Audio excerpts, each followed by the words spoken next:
آله وأصحابه وأزواجه وذرياته وأتباعه وبارك وسلم تسليما كثيرا كثيرا. أما بعد فأعوذ بالله من الشيطان الرجيم. بسم الله الرحمن الرحيم. ما شاء الله. قل يا أيها الناس إني رسول الله إليكم جميعا. ما شاء الله. وقال تعالى وما أرسلنا من رسول إلا ليطاع بإذن الله. سبحان الله. وقال تعالى وما أرسلناك إلا رحمة للعالمين. قال النبي صلى الله عليه وسلم أنا العاقب والعاقب الذي ليس بعده نبي. صدق الله مولانا العظيم وصدق رسوله النبي الصادق الوعد الأمين. تمام حضرات ایک دفعہ درود پاک پڑھ لیں. اللهم صل على محمد وعلى آل محمد كما صليت على إبراهيم وعلى آل إبراهيم إنك حميد مجيد. اللهم بارك على محمد وعلى آل محمد كما باركت على إبراهيم وعلى آل إبراهيم إنك حميد مجيد. اللهم صل على محمد النبي وأزواجه أمهات المؤمنين وذريته وأهل بيته كما صليت على إبراهيم إنك حميد مجيد. صدق الله العظيم. گرامی قدر حضرت مولانا محمد زاہد صاحب، برادر محترم ڈاکٹر محمد شفیق صاحب، اسٹیج پر موجود علماء کرام، میرے بزرگوں، بھائیوں، عزیزوں، کام کی باتیں مجھ سے پہلے میرے بھائیوں نے، عزیزوں نے بہت ہی خوبصورت انداز میں بڑی تفصیل کے ساتھ بیان فرما دی. عقیدہ ختم نبوت کیا ہے، اس کی اہمیت، اس کی فضیلت، دنیا اور آخرت میں اس کا نفع، دنیا کے اندر اٹھنے والے فتنے، نبوت اور رسالت کے خلاف، قرآن اور حدیث کے خلاف، ان سب سے آپ کو باخبر کیا. اور یہ ہمارے فرائض میں شامل ہے. جو جانتا ہے اس کا زیادہ اس پر یہ بات فرض ہے کہ وہ جو کچھ جانتا ہے اس کو آگے پہنچائے، اور جو نہیں جانتا اس کا حق یہ بنتا ہے کہ جاننے والے کے پاس پہنچ کر اس نعمت کو حاصل کرے. میں نے 2-3 آیات آپ کے سامنے تلاوت کی ہے، کوئی لمبی چوڑی تقریر نہیں ہے. سب سے پہلی آیت قل یا ایھا الناس انی رسول اللہ الیکم جمیعا. کیا میرے حبیب آپ فرما دیجئے، اے لوگو میں تم سب کی طرف اللہ کا رسول بنا کر بھیجا گیا ہوں. جمیعا، یہ جو لفظ ہے نا جمیعا، اللہ تعالیٰ نے صرف حضور صلی اللہ علیہ وسلم کے لیے اس لفظ کو فرمایا ہے. کسی اور کے لیے نہیں، اس لیے کہ وہ اپنے اپنے زمانے میں اپنی اپنی امتوں کے اپنے اپنے علاقوں میں اپنے اپنے ملکوں میں وہ نبی تھے ایک متعین وقت کے لیے. وقت ان کا پورا ہوا، وہ نبوت وہی ختم ہو گئی، آگے دوسرا نبی آ گیا. حضور صلی اللہ علیہ وسلم نے ایک حدیث پاک میں فرمایا کانت بنو اسرائیل تسوسهم الانبیاء کہ انبیاء بنی اسرائیل اپنی سیاست خود کرتے تھے. اور سیاست سے مراد یہاں وہ سیاست نہیں جو ہم کر رہے ہیں. یہاں سیاست یہ عربی کا لفظ ہے تو یہ بڑا وسیع معنی رکھتا ہے. اس کا ایک معنی جو اس مفہوم میں ہے جس میں حدیث بیان ہوئی ہے وہ رہنمائی ہے، ہدایت کی طرف متوجہ کرنا ہے، وہ قیادت ہے قوم کی، وہ سیادت ہے قوم کی، قوم کو گمراہی سے بچانا ہے، خطرات سے باخبر کرنا ہے، شیطان کے راستے سے ہٹا کے اللہ کے راستے پر لانا ہے. یہ ہے سیاست نبوی. اور اسی سیاست نبوی کے تحت ہی ریاست مدینہ قائم ہوئی تھی. بس اتنی بات کافی ہے.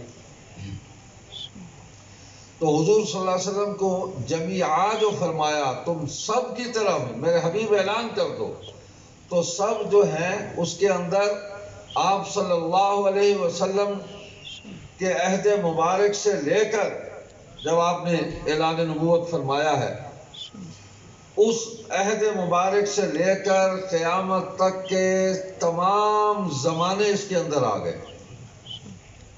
اور بنی نوع انسان، اب جو بھی انسان اس دنیا کے اندر آئے گا حضور اس کے نبی ہے، اس کے لیے رسول ہے، اس کی ہدایت کے لیے اس دنیا کے اندر مبعوث ہوئے ہیں. تمام زمانے اب حضور کے زمانے ہیں، کسی اور کا زمانہ نہیں ہے. ایک تو حدیث میں آتے ہیں الفاظ کہ اللہ پاک فرماتے ہیں لا تسبوا الدہر، زمانے کو برا نہ کہو. انا الدہر، میں خود زمانہ ہوں، اللہ فرماتے ہیں.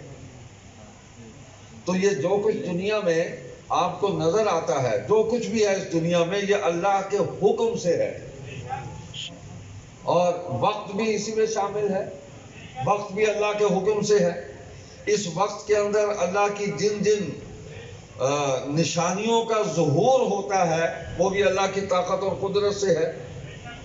تو اللہ فرماتے ہیں میں خود زمانہ ہوں. چاند سورج بھی تو اللہ ہی نکالتے ہیں اپنے اپنے وقت پہ، تو ہم میں سے کوئی ان کے شیڈول کو چینج نہیں کر سکا آج تک. تو نبی بھی رسول بھی اللہ تعالیٰ نے اپنے اپنے وقت پر اس دنیا میں بھیجے اور اپنے اپنے زمانے میں وہ اپنا کام کر کے اللہ کی بارگاہ میں حاضر ہو گئے. اور جب حضور صلی اللہ علیہ وسلم رسول الثقلین امام المشرقین والمغربین نبی خاتم الانبیاء رحمت للعالمین سیدنا و مولانا رؤوف الرحیم محمد کریم صلی اللہ علیہ وسلم تشریف لائے تو اللہ پاک نے فرمایا کہ اب سارے زمانے آپ کے ہیں، سارے لوگ آپ کی نبوت کے مخاطب ہیں، آپ سب کے رسول ہیں، آپ سب سے اونچے ہیں، آپ سب سے بلند ہیں. یہاں میں نے اپنی ہر نعمت کو آپ کے وجود مقدس پر مکمل کر دیا. نبوت بھی مکمل ہے، رسالت بھی مکمل ہے، کتاب بھی مکمل ہے، امت بھی مکمل ہے، ہر چیز مکمل کر دی ہے. علم بھی مکمل ہو گیا. جو علم حضور صلی اللہ علیہ وسلم لے کر آئے بغیر کسی کتاب کے پڑھے، بغیر کسی استاد سے پڑھے، جو علم آپ لے کر آئے وہی تو چیلنج تھا کہ کوئی ہے جو سامنے آ کے اس علم کا مقابلہ کرے. آج بھی جب حدیث پاک ہم پڑھتے ہیں حضور صلی اللہ علیہ وسلم کے ارشادات جو پچھلے زمانے کی خبریں بھی ہمیں دے رہے ہیں، اس تاریخ سے بھی اپنی امت کو باخبر کر رہے ہیں، اپنے زمانے کی خبریں بھی دے رہے ہیں کہ حال میں یہ کچھ ہو رہا ہے، قریب میں بھی نہیں، دور جو کچھ ہو رہا ہے. ہم جہت کی خبریں آپ علیہ السلام نے اپنے زمانے کی ہمیں عطا فرمائی اور مستقبل کی تمام خبریں ہمیں عطا فرمائی کہ ایسا زمانہ آئے گا، ایسا زمانہ آئے گا، ایسے لوگ ہو جائیں گے اس میں۔ تو زمانہ برا نہیں ہے، لوگ برے ہوں گے اپنے اعمال کی وجہ سے۔ زمانہ کیسے برا ہو سکتا ہے؟ ہم کہہ دیتے ہیں ربا ربی میں کہ بہت ہی برا زمانہ آ گیا۔ نہیں بھائی، زمانہ برا نہیں ہے، ہم برے ہیں، ہمارے اعمال غلط ہو جاتے ہیں تو ہم اپنی بات بھی اللہ پہ ڈال دیتے ہیں۔ ظالموں کی عجب منطق ہے، آسمانوں سے وبال آتے ہیں، اپنے اعمال کا سب بارے گراں اللہ پہ ڈال آتے ہیں۔ آتے تو آسمانوں سے ہی ہیں وبال، لیکن ہماری بدعمالیوں کی وجہ سے وبال آتے ہیں، سبب وہ ہے۔ تو نبی علیہ السلام نے ساری خبریں ہمیں دے دی، جھوٹے نبیوں کے متعلق بھی بتا دیا، نشانیاں بتلا دی۔ ابھی آپ سن رہے تھے سیدنا حضرت مہدی علیہ رضوان، ان کی نشانیاں آپ سن رہے تھے۔ سیدنا عیسیٰ علیہ السلام، ان کی نشانیاں آپ سن رہے تھے۔ خاندان، ان کا کام، ان کی محنت، ان کا زمانہ، سب کچھ بتا دیا۔ حضور صلی اللہ علیہ وسلم نے کوئی بات نہیں چھوڑی۔ تو دنیا میں علم بھی آپ کی ذات پر مکمل ہوا، اخلاق بھی آپ کی ذات پر مکمل ہوئے، سیاست بھی آپ کی ذات پر مکمل ہوئی ہے۔ آج اگر علماء سیاست کرتے ہیں تو وہ، میں یہ سمجھتا ہوں کہ حضور صلی اللہ علیہ وسلم کی سنت سمجھ کے، انبیاء کی سنت سمجھ کے قوم کی رہنمائی کرتے ہیں کہ ان کو فتنوں سے بچایا جائے، گمراہی سے بچایا جائے، غلط نظام کے مقابلے میں قوم کو کھڑا کیا جائے، رکاوٹ پیدا کی جائے، دین کی دعوت، دین کی تبلیغ، اس کے لیے راستے جو ہے وہ ہموار کیے جائیں، قرآن کے پیغام کو آگے پہنچایا جائے۔ مجھ سے پہلے باتیں بہت ساری ہو رہی تھی، مجھے ایک واقعہ بھی یاد آ گیا، شاید پہلے بھی سنایا ہوگا آپ کو۔ حضرت امیر شریعت سید عطا اللہ شاہ بخاری رحمۃ اللہ علیہ علی گڑھ تشریف لے گئے، تو علی گڑھ کالج، اب تو یونیورسٹی ہے، وہاں کے طلباء نے بلایا، اور کمال دیکھیں، بلانے والے مسلمان تھے طلباء۔ میں نے 2 لوگوں کی آپ بیتیاں پڑھی، وہ اس تقریر میں موجود تھے، انہوں نے ذکر کیا، ایک شان الحق حقی ہیں، ایک مولوی محمد سعید ہیں، فوت ہو گئے دونوں، اللہ ان کی مغفرت فرمائے۔ کہ ہم اسٹوڈنٹ تھے علی گڑھ میں، اور ہم نے شاہ صاحب کو وہاں دیکھا اور سنا۔ تو مسلمان طلباء نے کہا کہ قادیانیوں کو کچھ نہیں کہنا، ختم نبوت پر بھی بات نہیں کرنی، بس حضور کی سیرت بیان کریں۔ تو شاہ جی آ گئے، انہوں نے کہا ٹھیک ہے۔ تو شاہ صاحب نے آیت تکمیل دین پڑھی وہاں، سبحان اللہ۔ کچھ تھوڑا سا شور بھی ہوا، فرمایا کیا بات ہے، میری تقریر نہیں سننا چاہتے؟ کچھ لوگوں نے کہا نہیں۔ فرمایا قرآن سنتے ہو، مسلمان ہو، سنو گے؟ کہا سنیں گے، قرآن سنا دو۔ تو شاہ صاحب نے آیت تکمیل دین پڑھی، اعوذ باللہ من الشیطان الرجیم، بسم اللہ الرحمن الرحیم، سبحان اللہ۔ اليوم اکملت لکم دینکم واتممت علیکم نعمتی ورضیت لکم الاسلام دینا۔ سبحان اللہ۔ صدق اللہ العظیم۔ اس کے بعد پوچھا، رکوع پڑھا، بلکہ پورا شاہ صاحب نے پورا رکوع تلاوت کیا، پوچھا کہ اس کے معنی سب کو آتے ہیں؟ طلباء نے کہا معنی تو نہیں آتا ہوں، اجازت ہو تو اس کا ترجمہ کر دوں۔ سبحان اللہ۔ کہا کر دے۔ تو شاہ صاحب نے پھر ترجمہ شروع کیا، پھر فرمایا اس کی تفسیر بھی ہے، تشریح بھی ہے اس کی، اور حضور صلی اللہ علیہ وسلم نے اس کی تشریح فرمائی ہے۔ یہ بھی فریضہ نبی ہے کہ جو نازل ہوا اس کی تشریح بھی خود فرمائے آپ، لِتُبَيِّنَ لِلنَّاسِ مَا نُزِّلَ إِلَيْهِمْ، جو کچھ آپ پر نازل ہوا کھول دیں، اس سب کچھ کو کھول دیں، کوئی چیز تشنہ نہ رہے، نہ مکمل نہ رہے، لوگوں کی سمجھ میں ہر بات آ جائے، سمجھا دیں، اس کا معنی کھول دیں، مطلب کھول دیں، سیاق و سباق ان کو بتا دیں، ہر چیز ان کو بتا دیں۔ تو فرمایا وہ بھی بیان کر دوں، حدیث سنا دوں، تو پھر حدیث سنائی۔ اللہ اکبر۔ پھر کہا کہ اب آخر میں تمہیں اس کا پریکٹیکل کر کے سمجھاتا ہوں۔ جیسے اسکول کے اندر، کالج کے اندر لیبارٹری ہوتی ہے نا، سائنس لیبارٹری، تو ایک تو ہوتی ہے تھیوری کتاب میں، تو ساری سائنس کتاب میں نہیں ہوتی، جب تک اس کو آپ پریکٹیکل میں نہیں لاتے، ایکسپیریمنٹ نہیں کرتے، اس پر تجربہ نہیں کرتے، اس وقت تک تھیوری سمجھ میں نہیں آتی۔ اور بعض تجربات ایسے ہوتے ہیں کہ تھیوریاں فیل ہو جاتی ہے، تجربہ آگے نکل جاتا ہے کہ ہم نے پڑھا کچھ تھا، ہو کچھ گیا۔ تو شاہ صاحب کچھ مٹھائی لے کر آئے تھے، لڈو، بڑے اچھے لڈو، اور اپنے رومال میں اس کی گٹھڑی باندھ کے نا، کافی سارے لڈو تھے، وہ لے کے آئے۔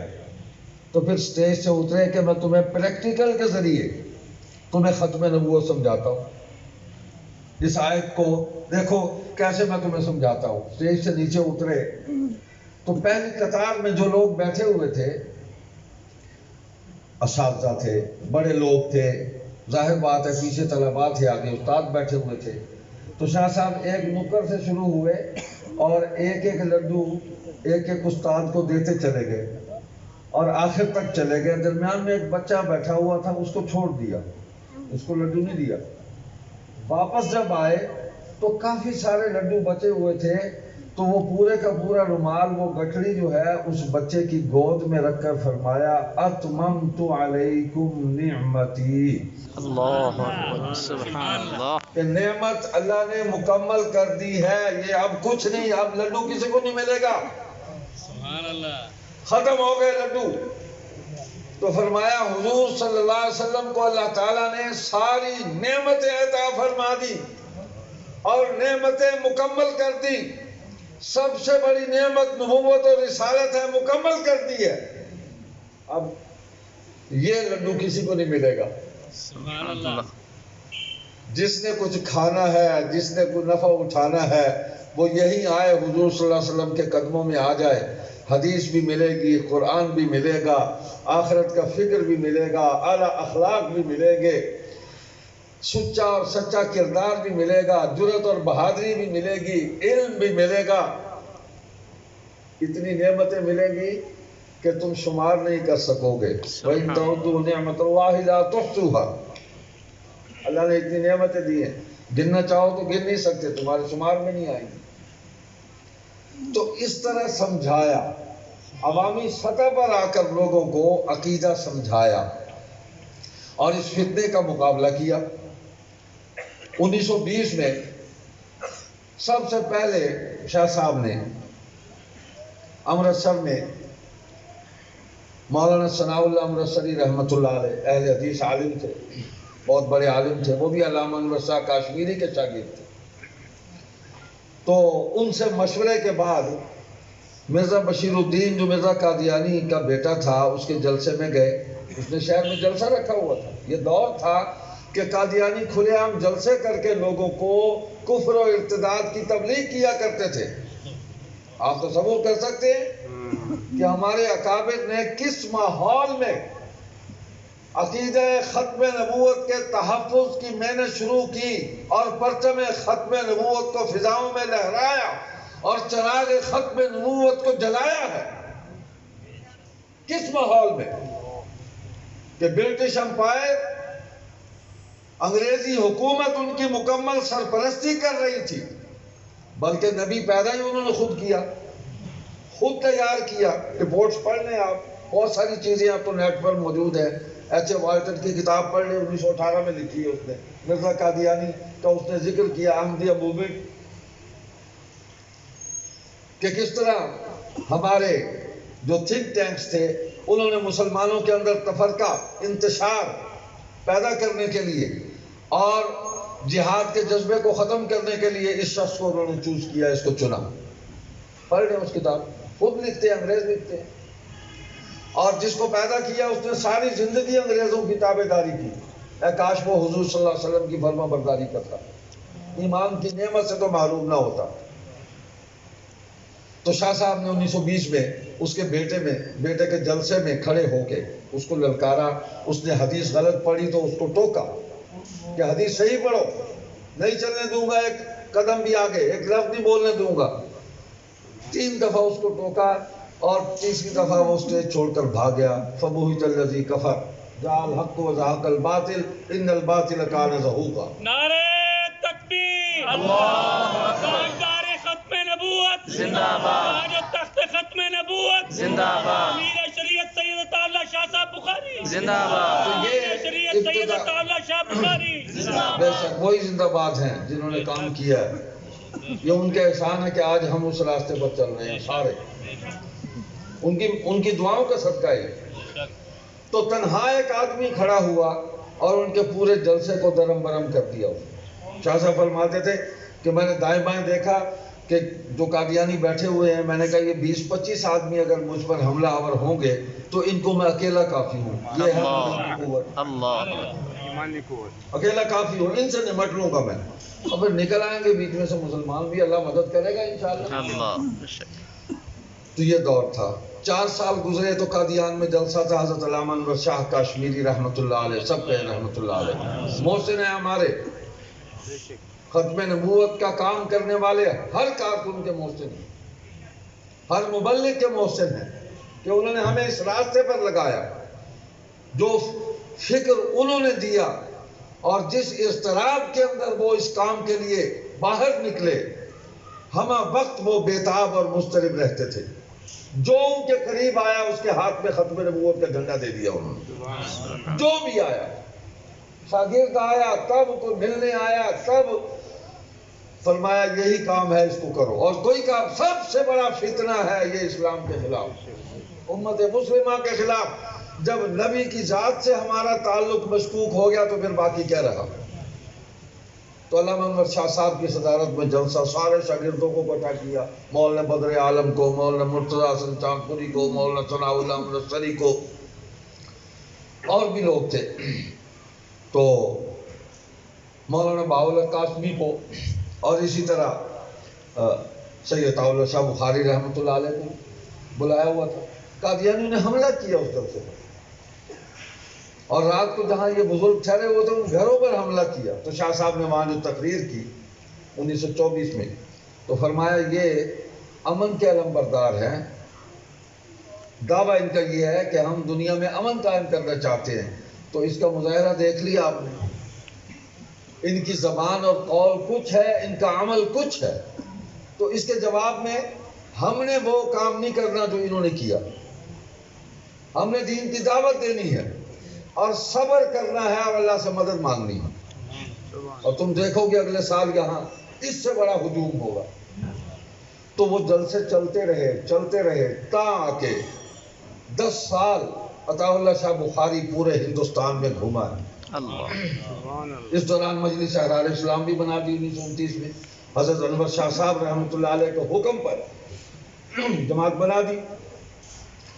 اور 1934 آیا تو مجلس احرار اسلام کا شعبہ تبلیغ تحفظ ختم نبوت قادیان کے اندر اس کا دفتر قائم کر دیا، اور سالانہ کانفرنس رکھی. اس کا عنوان تھا احرار تبلیغ کانفرنس، کہ ہم تبلیغ کے لیے آئے ہیں، لڑنے کے لیے نہیں آئے تم سے.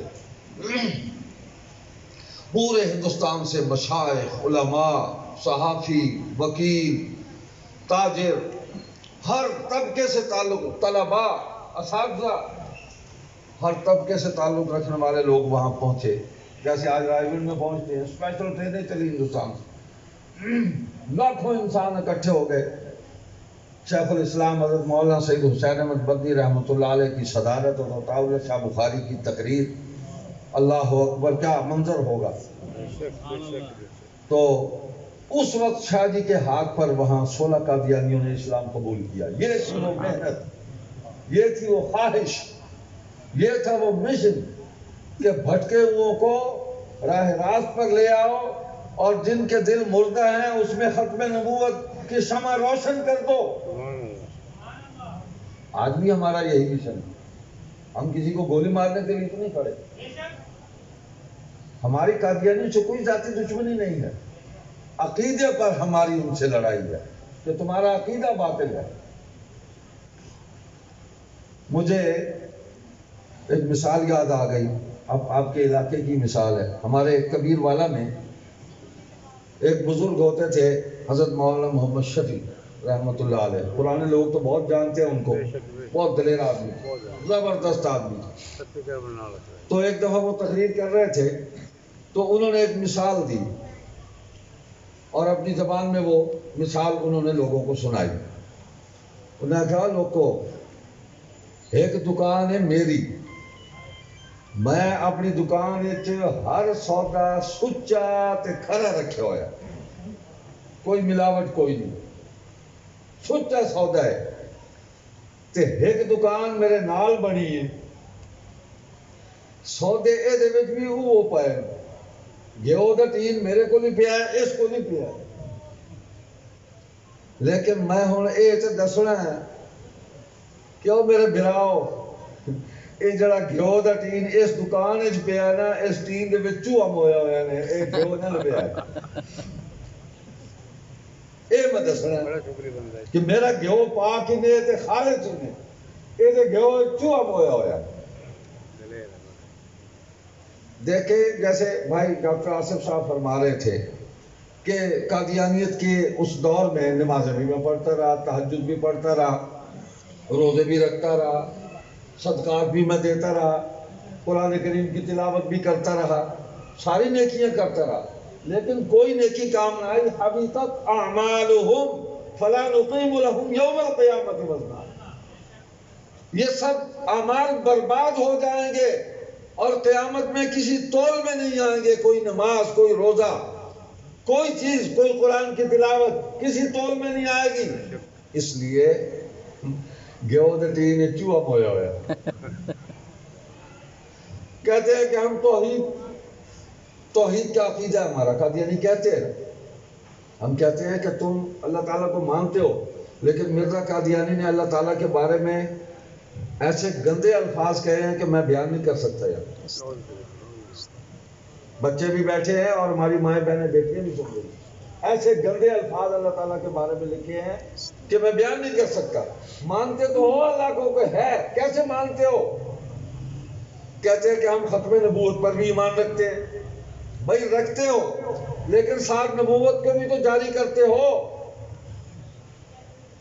ختم نبوت کا انکار بھی ساتھ کر رہے ہو, اس کو مانتے بھی ساتھ ہو. کہتے ہیں کہ ہم قرآن کو مانتے ہیں.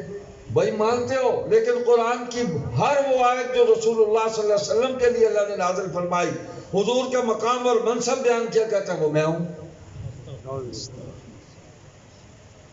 قرآن 2 دفعہ نازل ہوا.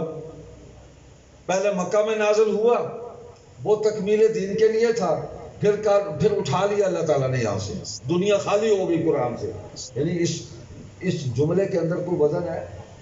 قرآن جب سے نازل ہوا کبھی دنیا قرآن سے خالی نہیں ہوئی, آج تک نہیں ہوئی اور قیامت تک خالی نہیں ہوگی.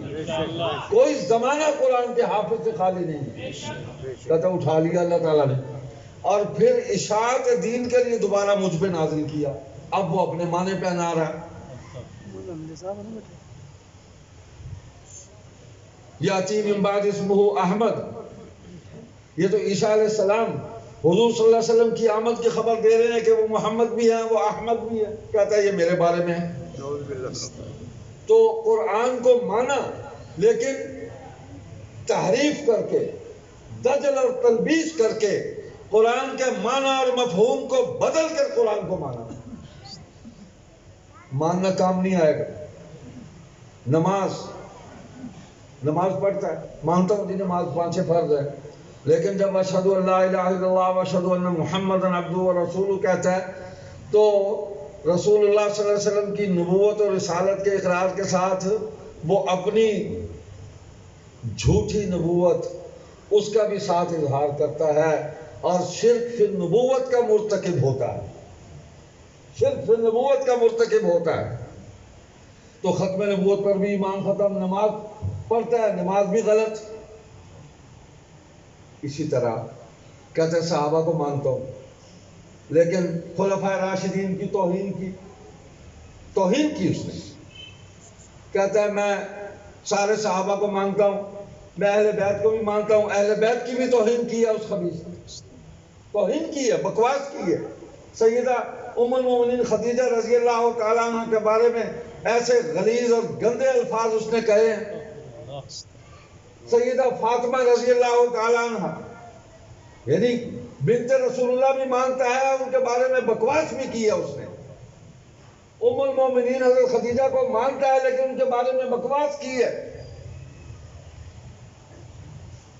سیدنا حسین اور حسن رضی اللہ عنہما ان کو مانتا ہے، لیکن سیدنا حسین رضی اللہ تعالیٰ عنہ کے بارے میں انتہائی غلیظ اور خوفناک الفاظ استعمال کیے کہ 100 حسین میرے گریبان میں ہیں.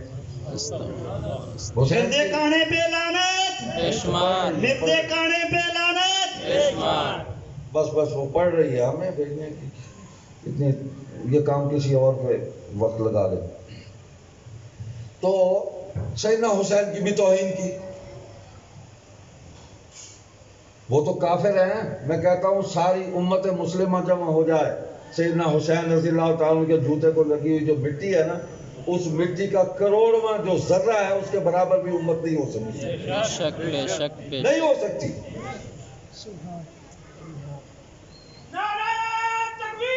اللہ اکبر. زندہ باد، زندہ باد، زندہ باد. اللہ. تو ان کو بھی توہین کی ہے اس نے. آگے بڑھتا یہ بدبختی، جب بدبختی شروع ہوتی ہے نا تو پہلے آدمی اللہ سے لا تعلق ہوتا ہے، خدا ناشناس ہوتا ہے، پھر اللہ کے نبی سے دور ہوتا ہے، پھر نبی کے گھرانے سے دور ہوتا ہے، اہل بیت سے دور ہوتا ہے، نبی کی اولاد سے دور ہوتا ہے. ان کی محبت اس کے دل سے نکل جاتی ہے. جب نبی کی محبت نہیں رہی تو نبی کی اولاد کی اور ان کے ازواج کی، اہل بیت کی کیا محبت باقی رہے گی؟ صحابہ کی کیا محبت باقی رہے گی؟ قرآن کی کیا محبت باقی رہے گی؟ یہ بدبختی پھر درجہ بدرجہ آگے بڑھتی چلی جاتی ہے. پھر نبی کے دشمنوں کی، یار چھوڑو یار، کن کاموں میں الجھ گئے، ہمیں اپنی بات کرنی ہے. تو بھائی پھر آگے بڑھتا، اگر استغفار نہیں کرے گا تو گمراہی میں آگے بڑھتا چلا جائے گا.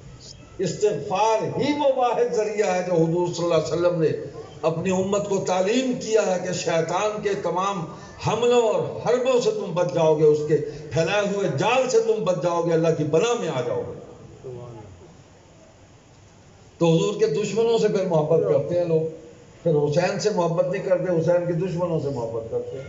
اہل بیت سے محبت نہیں کرتے، اہل بیت کے دشمنوں سے محبت کرتے ہیں. صحابہ سے محبت نہیں کرتے، صحابہ کے دشمنوں سے محبت کرتے ہیں گمراہ لوگ. تو جو ہدایت پر ہے وہ حضور علیہ السلام کے ہر فرمان کو مانتا چلا جاتا ہے. جو فرمایا، ہم نے فرمایا کہ لوگ پیدا ہوں گے نبوت کا دعویٰ کریں گے، سب جھوٹے ہوں گے. تو اللہ تعالیٰ ایسے لوگوں کی پھر عقل بھی سلب کر لیتا ہے، سلب کر لیتا ہے. اب دیکھیں نا کہ نسب کی بات ہو رہی تھی کہ حضرت مہدی رضی اللہ عنہ وہ حضور صلی اللہ علیہ وسلم کے خاندان میں سے ہوں گے، اہل بیت کی اولاد میں سے ہوں گے، حضرت حسن کی اولاد میں سے ہوں گے. ان کا نام حضور صلی اللہ علیہ وسلم کے نام نامی پر ہوگا محمد. والد کا نام، والدہ کا نام، پوری تفصیل حضور ایسی خبر دے گئے ہیں کہ قیامت تک امت جو ہے اس خبر کو لے کر آگے بڑھتی رہے گی. ہے کوئی اس کے مقابلے میں آنے والا تو آ کے دیکھ لے. ساری نشانیاں دے گئے، کوئی ایسی نشانی نہیں ہے اب جو بحیثیت نبی کے کوئی نشانی لے کر آئے گا. اللہ نے ساری نشانیاں حضور صلی اللہ علیہ وسلم کو عطا فرما دی. تو مہدی کا دعویٰ کر دیا، نشانی ایک پوری نہیں ہوئی. نسب کی بات اس نے خود لکھا. پہلے کہا کہ میں فارسی النسل ہوں، میرے اجداد فارس سے آئے تھے. پھر کہا میں چینی النسل ہوں، چین سے آئے تھے. پھر کہا کہ میں مغل برلاس ہوں، اس قوم سے ہوں، اس قبیلے سے ہوں، اور پھر بکواس کی کہ میں فاطمی ہوں، حضرت فاطمہ کی اولاد سے۔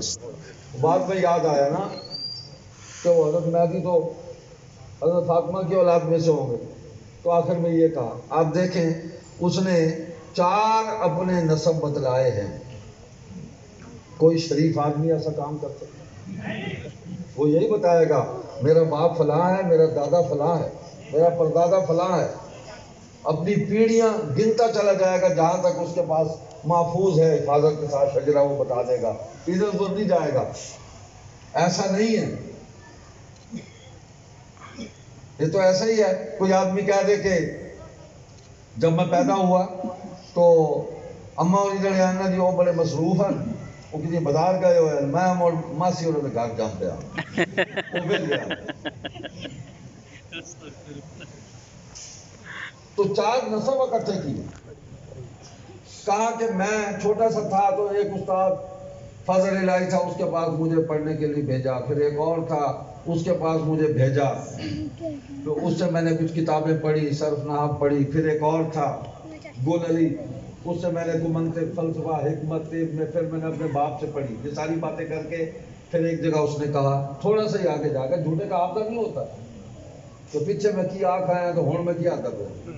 کہنے لگا میں حلفاً کہتا ہوں میں نے کسی آدمی سے ایک لفظ بھی نہیں پڑھا۔ اب دیکھیں کہ اللہ تعالیٰ بھی کس طرح ذلیل کرتا ہے کہ نہ حافظہ سلامت ہے، نہ عقل سلامت ہے، نہ زبان سلامت ہے، نہ عمل سلامت ہے، کوئی چیز سلامت نہیں رہتی۔ کارٹون بن کر ایک آدمی پھرتا رہا، لوگ اس کو دیکھ کر عبرت حاصل کرتے تھے کہ عجیب بے وقوف ہے۔ ایک بات ہی نہیں ہے بھائی، اس دور میں کوئی شریف آدمی جو ہے وہ دو باتیں نہیں کرتا، ایک بات کرتا ہے، قول کا پکا اور سچا ہوتا ہے۔ جھوٹا آدمی پینترے بدلتا ہے، پینترے بدلتا ہے۔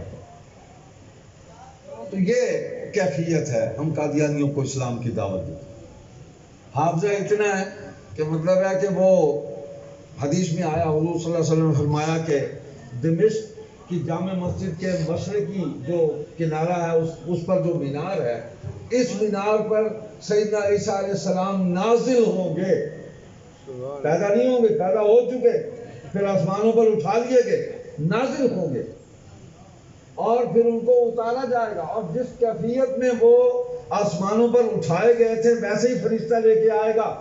انہوں نے چادریں ضرب نہیں ہوں گی، اور ان کے سر کے بالوں سے، داڑھی سے پانی کے قطرے گرے ہوں گے، غسل فرما کے آپ اس دنیا سے اس وقت اللہ کے حکم سے آسمانوں پر اٹھا لیے گئے تھے۔ اسی کیفیت میں تر و تازہ آئیں گے اور نیچے ان کو اتارا جائے گا۔ حضرت مہدی پہچانیں گے، استقبال کریں گے۔ مرزا صاحب بچے تھے، گردان ہو گئے۔ ان دعویٰ پہلے کیتا، مرزے نے مسیح اومن کا دعویٰ پہلے کیتا، مینار پیچھے بنوایا، ہون اتے چڑھ کے لمحے خبر تے حضور نے اے دیتی مینار بنے ہوتی تے عیسیٰ علیہ السلام نازل ہوتے، اے پہلے آ گیا، مینار پیچھے بنوایا۔ اللہ نے ایسے ذلیل کیا۔ تو ہم قادیانیوں کو دعوت دیتے خدا کے لیے، اس کی شخصیت کو دیکھو، اس کی تحریروں کو دیکھو، یقین مانیں پڑھتے ہوئے متلی ہوتی ہے، کیا آتی ہے، آدمی یوں رومال رکھ لیتا ہے۔ حضرت امیر شریعت فرمایا کرتے تھے میں جب بھی اس کی عبارت پڑھتا ہوں ناک پر میں رومال رکھ لیتا ہوں، ان کا تو ایمان اتنا کمی تھا مجھے بدبو آتی ہے۔ حضرت مولانا محمد علی جلندھری رحمۃ اللہ علیہ فرمایا کرتے تھے میں 100 دفعہ استغفار کر کے اس کی کتاب کو دیکھتا ہوں حوالہ دیکھنے کے لیے، ایسا شیطانی جال بچھاتا ہے۔ تو ہم کہتے ہیں اس کو پڑھو۔ یہ ہمارے بھائی آصف صاحب یہ قادیانیوں کی ہم سے زیادہ یہ مرزا کی کتابیں پڑھ کر متاثر ہوئے اور مسلمان ہو گئے۔ ان کو وہیں سے اللہ نے ہدایت کی روشنی دکھائی کہ یہ دیکھو یہ کیا کہہ رہا ہے اور حقیقت کیا ہے۔ تضاد کلام میں، نبی کے کلام میں تضاد نہیں ہوتا، نہ عمل میں تضاد ہے، نہ کلام میں تضاد ہے۔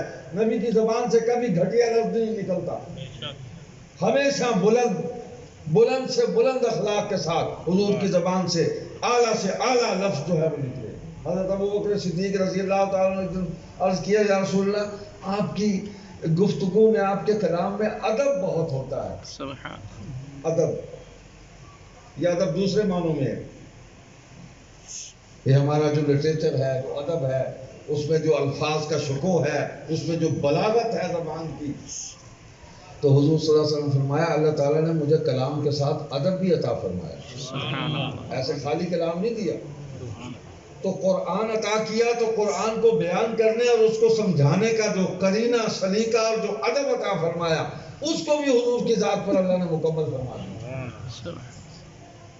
تو ایمان خالص کر لیں.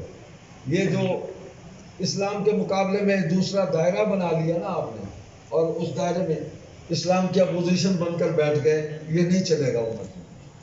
اور خالص مال والی دکان کے مقابلے میں 2 نمبر مال کی دکان بنا کے وہ گل بھی گھیو دا ٹی نہیں چوہا مویا سٹیا تو قوم نو کھواون دی کوشش کرتے ہو اے نہیں کھاون دے بنا سا لوکاں نو اسا روکنا ہے. بھائی بچو چوہا مویا ہوا ہے مردار ہے حرام ہو گیا نے گھیو. ہم ان کو کہتے ہیں کہ مردار مت کھاؤ. نماز پڑھنی ہے تو خالص نماز پڑھو. قرآن پڑھنا ہے تو خالص قرآن پڑھو. نبی کے دروازے پر آؤ صحابہ کی جوتیوں میں آ کے بیٹھو. قرآن بھی سمجھ آئے گا ختم نبوت بھی سمجھ آئے گی دنیا و آخرت سب کچھ سمجھ آ جائے گا. تیرے ایان نہ کھول جا میں تو بہنوں آکھے. اللہ تبارک و تعالیٰ آپ کو جزائے خیر عطا فرمائے. بھائی ڈاکٹر محمد شفیق صاحب عالمی مجلس تحفظ ختم نبوت شور کوٹ کے یہاں کے رہنما کارکنان اس جلسے اور کانفرنس کا اہتمام کرنے والے اس میں تعاون کرنے والے جس نے جتنا جو تعاون کیا اللہ سب کو جزائے خیر عطا فرمائے. آمین. یہ دیا جلتا رہے اور اس چراغ کو ہم نے روشن رکھنا ہے دعوت کو لے کر چلتے رہنا ہے انشاءاللہ. ختم نبوت کی آواز جس کونے سے جس علاقے سے جہاں سے اٹھے اس آواز کے ساتھ ہم آواز ہو جائیں. یہ مت دیکھیں کہ کون جو ہے وہ آواز لگا رہا ہے. اچھا تشریف رکھیں. یہ مت دیکھیں کہ کون آواز لگا رہا ہے. یہ دیکھیں کہ آواز کیا ہے صدا کیا ہے. صدا ختم نبوت کی ہے. بس ایک آیت سنا کے ختم کرتا ہوں. میں ثواب کی نیت سے سنا رہا ہوں بھائی آپ کی فرمائش. کاری باری تو رہا نہیں داندی کو تو انہوں بکھامن میں سے لائے انہوں نے دان غائب ہو گئے. روک شوق پامن ماس. اعوذ باللہ من الشیطان الرجیم. سبحان اللہ. ومن يشاقق الرسول من بعد ما تبين له الهدى ويتبع غير سبيل المؤمنين سبحان اللہ. ويتبع غير سبيل المؤمنين نوله ما تولى ونصله جهنم وساءت مصيرا. کہ حضور صلی اللہ علیہ وسلم کہ نبوت و رسالت آپ کا علم جو ایمان اور عقیدہ عطا فرمایا کھل گیا تمہارے سامنے. ہر چیز اللہ نے واضح کر دی. اس کے بعد بھی اگر کوئی اللہ کے رسول کی مخالفت کرتا ہے اور غیر مومن جو لوگ ہیں جو کافر ہیں ان کی اتباع کرتا ہے فرما برداری کرتا ہے غیر سبیل المومنین نولیہ ما تولی ونصلہ جہنم پھر ہم اس کو اسی راستے پر چھوڑ دیتے ہیں کہ اس نے اپنی مرضی سے غلط راستہ منتخب کیا ہے اور یہ راستہ سیدھا جہنم کو جاتا ہے. تو قادیانیوں کو ہم کہتے ہیں خدا کے لیے جہنم کا راستہ چھوڑ دو یہ جنت کا راستہ ہے. وہ مولانا کلیم صدیقی کو ہندوستان میں اس لیے پکڑ لیا اس نے کہا کہ بھائی وہ جنت کا راستہ بڑا خوبصورت راستہ ہے کلمہ پڑھ لو اور جہنم کا راستہ وہ ہے یہاں بھی جلو گے وہاں بھی جلو گے. تو اس کو پکڑ لیا کہ یہ کیوں کہا. تو یہ تو ہوتا رہے گا. ساری دنیا اکٹھی ہو جائے پوری دنیا کے وسائل اسلام کے مقابلے میں کھڑے ہو جائیں جمع ہو جائیں خرچ ہو جائیں اسلام کی دعوت اسلام کی تبلیغ کوئی بھی بند نہیں کر سکتا، اس کا راستہ کوئی نہیں روک سکتا۔ عقیدہ ختم نبوت کا اظہار و اعلان اور اس کی دعوت و تبلیغ دنیا کی کوئی طاقت نہیں روک سکتی۔ پورا عالمی استعمار اور اس کے گماشتے، وہ دیسی ہوں یا ولایتی ہوں، سب جمع ہو جائیں، ختم نبوت کا راستہ نہیں روک سکتے۔ پوری دنیا کے کفار و مشرکین منافقین جمع ہو جائیں، صحابہ و اہل بیت کی عظمت کو نشان نہیں لگا سکتے، داغدار نہیں کر سکتے، حسین کا نام نہیں مٹا سکتے۔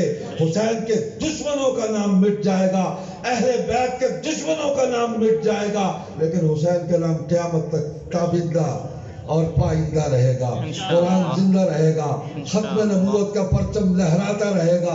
امیر شریعت نے آخری پیغام ہمیں یہ دیا، مسلمانوں عقیدہ ختم نبوت پر آنچ نہ آئے اور پرچم ختم نبوت گرنے نہ پائے۔ اللہ آپ کو جزائے خیر دے، آپ عقیدے کو بھی سنبھالے ہوئے ہیں، پرچم کو بھی سنبھالے ہوئے ہیں، اور انشاءاللہ یہ قافلہ سیدھا جنت میں جائے گا۔ حضرت مولانا اللہ وسایہ دامت برکاتہم، حضرت مولانا خواجہ عزیز احمد صاحب مدد و تشریف لے آئے۔ بس ان بزرگوں کی دعائیں، ان کی سرپرستیاں شامل حال ہیں۔ آپ ان کی قیادت اور سیادت میں اس پرچم کو لے کر آگے بڑھتے رہیں، انشاءاللہ کامیابی آپ کے قدموں میں ہے۔ والسلام علیکم ورحمۃ اللہ وبرکاتہ۔ وعلیکم السلام۔